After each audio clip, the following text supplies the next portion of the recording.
Merben Corpus pinapakala sa Sevilla Senior Alagano, Angel at Erickson. Nakakabit naman sa likuran Mark Ryan Lago, sumubok at humabol. Bumitaw itong si Angel rito at nasa harapan na itong Sevilla Senior Corpus. Nasa likuran pati isa na sila rito sa kanilang ahon. Patiningan ng Siba 25 kbs ito. Napakatining yung Siba Corpus. Dumidikit rin dito dahan-dahan. Umusan ito si Sevilla Senior at kumalas ito si Corpus dito.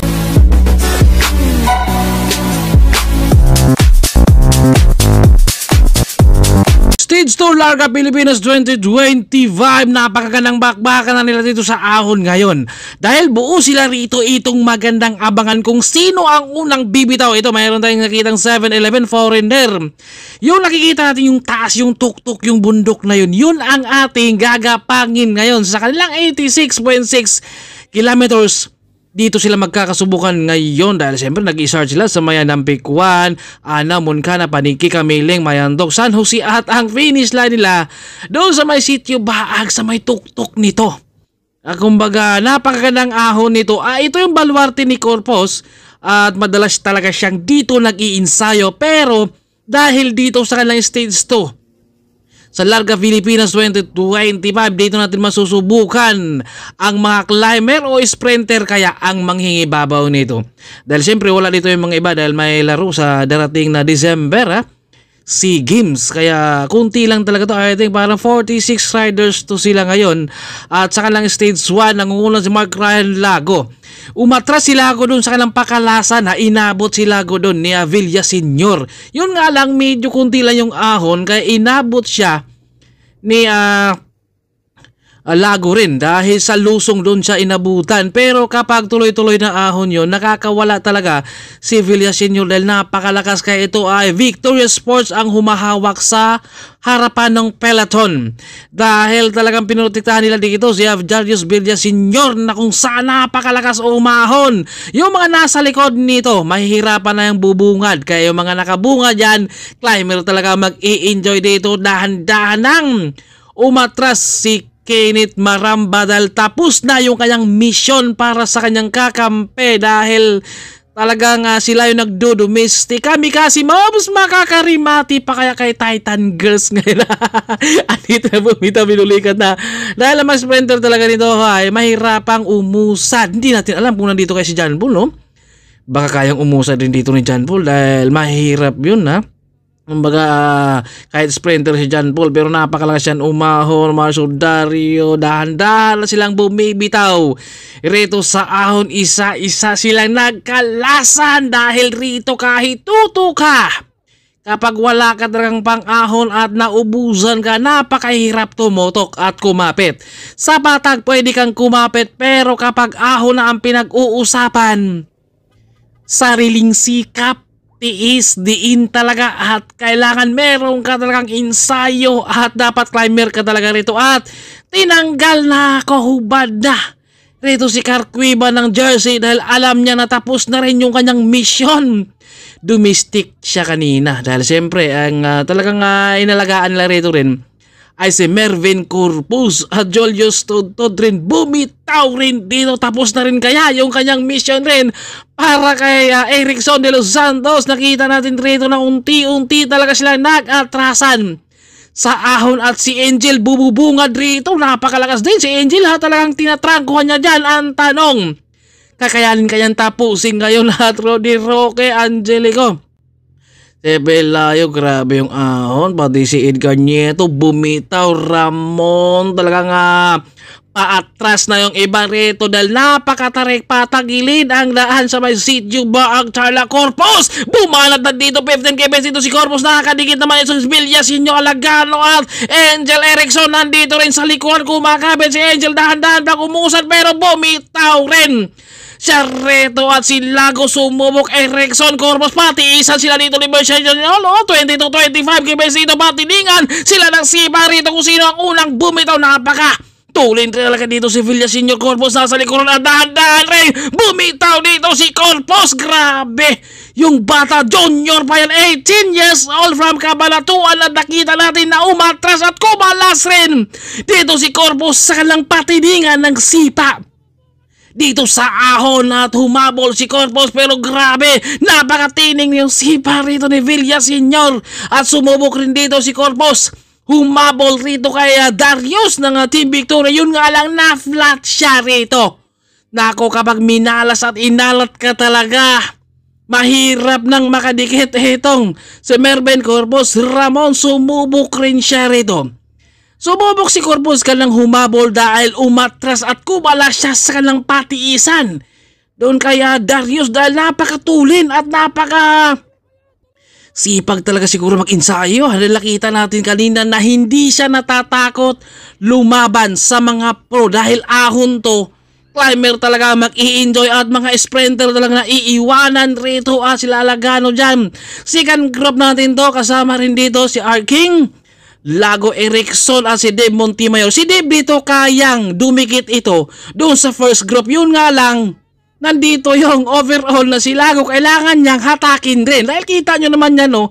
Umaagwat itong si Dave sa kanilang grupo. Yun nga lang talaga nga, dahil may teammates ka talaga, kailangan mo talagang hatakin at napakatining yung sipa rito. 22 kps yung maintain dito ni Darius, kaya napakahirap ng habulin at dikitan ito.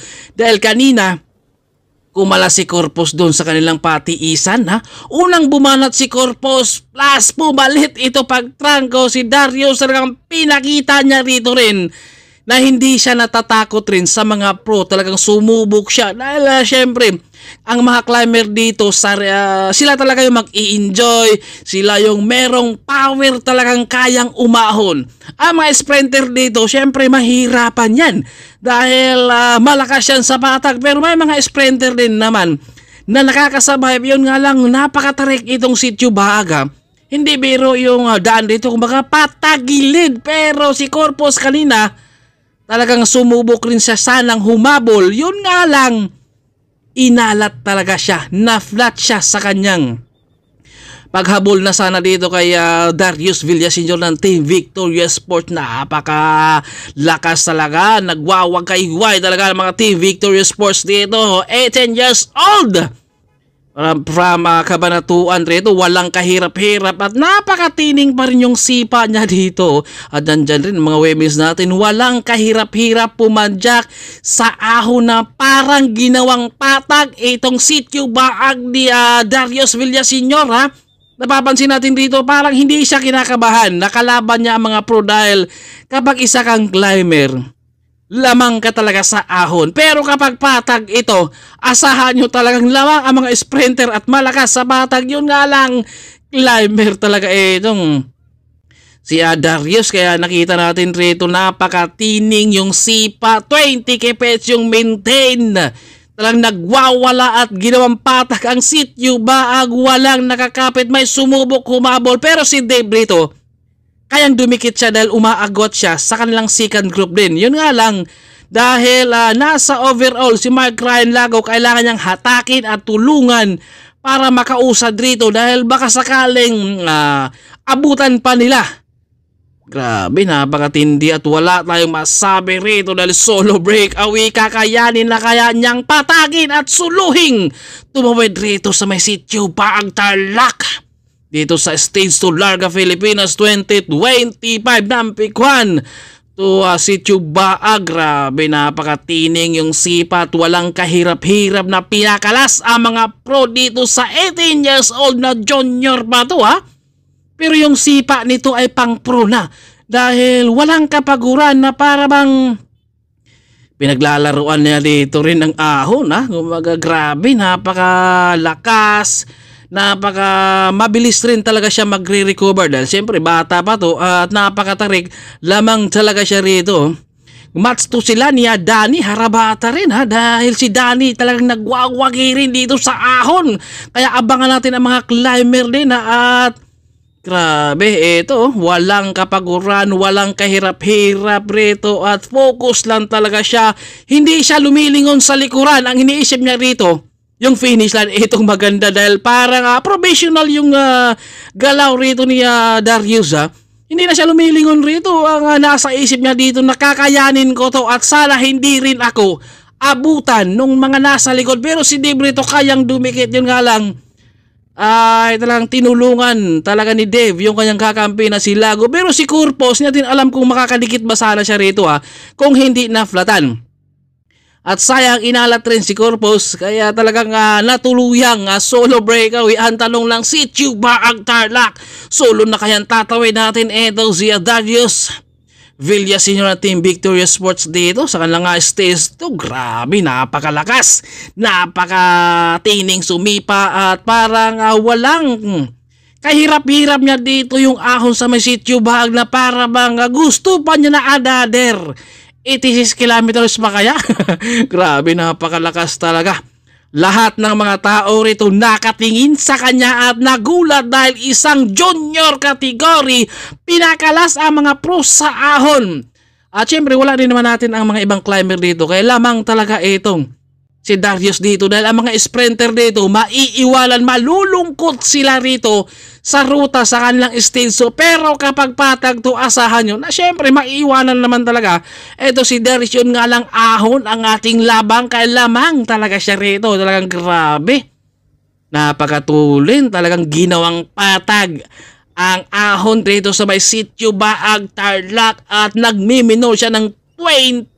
Kita nyo naman, sumasagad siya kanina ng 20 to 25 yung patiningan lang ni Corpus. At ito na nga, solong tumawid rito si Darius Villaseñor ng Victorious Sports. Grabe na agaw niya kay Lago at ito pangalawa. At si Devon Timayor ang ating pangalawa si Arking. Pang-apat naman dyan si Erickson Del Santos. Pang-lima natin si Mark Ryan Lago. Grabe, napakatindi yung ating laban, ubos kung ubos talaga.